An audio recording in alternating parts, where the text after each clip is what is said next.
The book of Luke, chapter 22, preparing the Passover.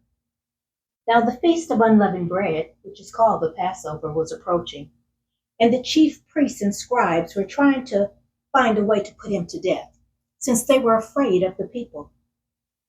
And Satan entered Judas, the one called Iscariot, who belonged to the number of the 12. And he left and discussed with the chief priests and officers how he was to betray him to them. And they were delighted and agreed to give him money. And so he consented and began looking for a good opportunity to betray him to them away from the crowd. Now the first day of unleavened bread came, on which the Passover lamb had to be sacrificed. And so Jesus sent Peter and John, saying, "Go and prepare the Passover for us, so that we may eat it." They said to him, "Where do you want us to prepare it?" And he said to them, "When you have entered the city, a man carrying a pitcher of water will meet you. Follow him into the house that he enters, and you shall say to the owner of the house, 'The teacher says to you, where is the guest room in which I may eat the Passover with my disciples?' And he will show you a large furnished upstairs room. Prepare it there." And they left and found everything just as he had told them. And they prepared the Passover. The Lord's Supper. When the hour came, he reclined at the table, and the apostles with him. And he said to them, "I have eagerly desired to eat this Passover with you before I suffer. For I say to you, I shall not eat it again until it is fulfilled in the kingdom of God." And when he had taken a cup and given thanks, he said, "Take this and share it among yourselves. For I say to you, I will not drink of the fruit of the vine from now on until the kingdom of God comes." And when he had taken some bread and given thanks, he broke it and gave it to them, saying, "This is my body, which is being given for you. Do this in remembrance of me." And in the same way he took the cup after they had eaten, saying, "This cup which is poured out for you is the new covenant in my blood. But behold, the hand of the one betraying me is with mine on the table. For indeed the Son of Man is going as it has been determined. But woe to that man by whom he is betrayed." And they began to debate among themselves which one of them it was who was going to do this. Who is the greatest? And a dispute also developed among them as to which one of them was regarded as being the greatest. And he said to them, "The kings of the Gentiles domineer over them, and those who have authority over them are called benefactors. But it is not this way for you. Rather, the one who is the greatest among you must become like the youngest, and the leader like the servant. For who is greater, the one who reclines at the table or the one who serves? Is it not the one who reclines at the table? But I am among you as the one who serves. You are the ones who have stood by me in my trials, and just as my Father has granted me a kingdom, I grant you that you may eat and drink at my table in my kingdom. And you will sit on thrones judging the 12 tribes of Israel.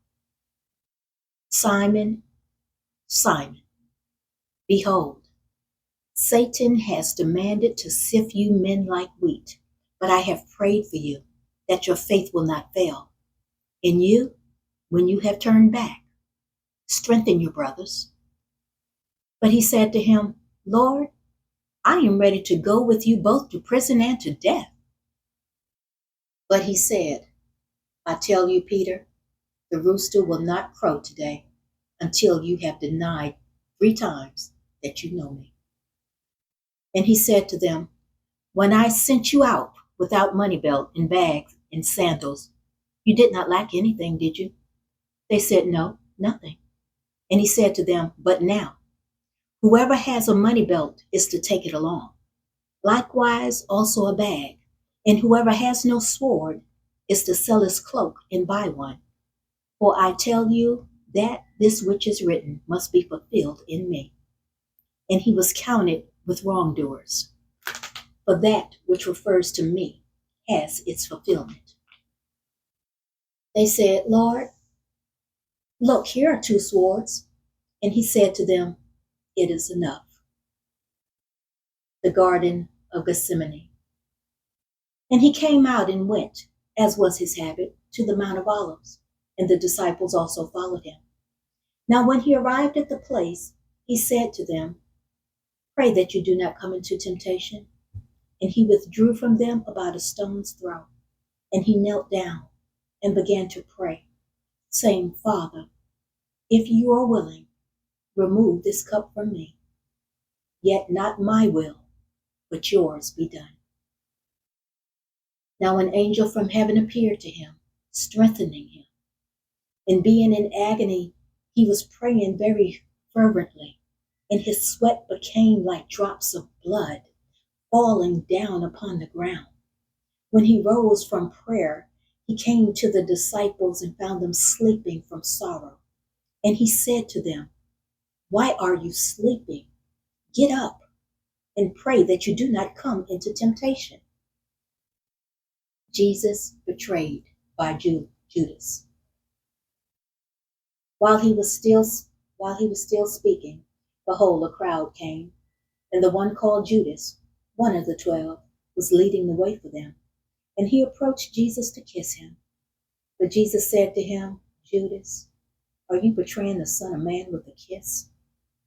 When those who were around him saw what was going to happen, they said, Lord, shall we strike with the sword? And one of them struck the slave of the high priest and cut off his right ear. But Jesus responded and said, stop, no more of this. And he touched his ear and healed him.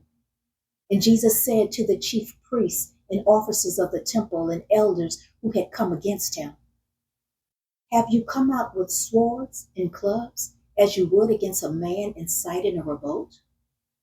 While I was with you daily in the temple, you did not lay hands on me.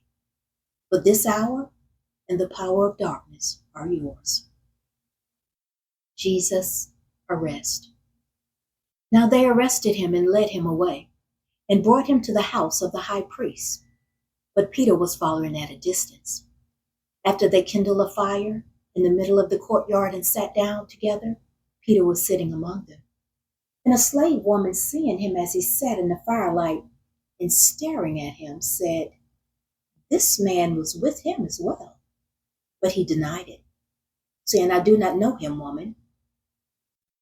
And a little later, another person saw him and said, you are one of them too. But Peter said, man, I am not. And after about an hour had passed, some other man began to insist, saying, certainly, this man was also with him, for he too is a Galilean. But Peter said, man, I do not know what you are talking about. And immediately, while he was still speaking, a rooster crowed. And then the Lord turned and looked at Peter. And Peter remembered the word of the Lord, how he had told him, before a rooster crows today, you will deny me 3 times. And he went out and wept bitterly. The men who were holding Jesus in custody began mocking him and beating him, and they blindfolded him, and repeatedly they asked him, prophesy, who is the one who hit you?